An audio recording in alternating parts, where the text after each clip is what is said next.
चढ़ले साहबन कोल सोमवारी अभी हम ले भोला के दुआरी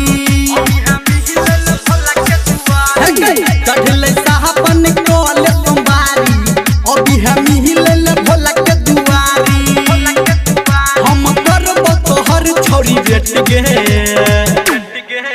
आना मंदिर पे कोल भेट गे आना मंदिर पे कोल भेट गे आना मंदिर पे कोल भेट गे चढ़ले साहबन कोल सोमवारी अभी हम ले भोला के दुआरी हम करबो तोहर छोरी बेट गे आना मंदिर पे कोल भेट गे आना मंदिर पे कोल भेट गे आना मंदिर पे कोल भेट गे आना मंदिर पे कोल आना मंदिर पे कोल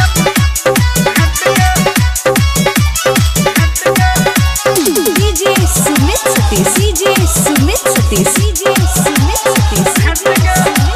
Rema, Rema, Rema,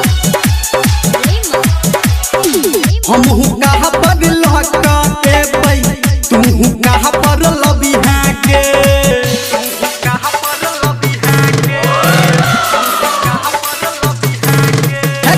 हम कहाँ पर लहका के पई तू कहाँ पर लबी है के भोला जी के जल चढ़ा के मंदिर पीछा अभी है के एहन मौका फेर न देतो तोहर यार न फेर बजेतो एहन मौका फेर न देतो तोहर यार न फेर बजेतो आगा पीछा न कोडी हाथ डेट गे आना मंदिर पे कोल भेट गे आना मंदिर पे कोल भेट गे आना मंदिर पे कोल भेट गे आना मंदिर पे कोल आना मंदिर पे कोल भेट गे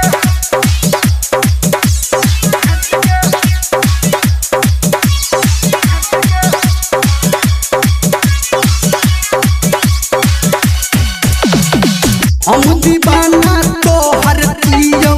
तू हमर दीवानी गे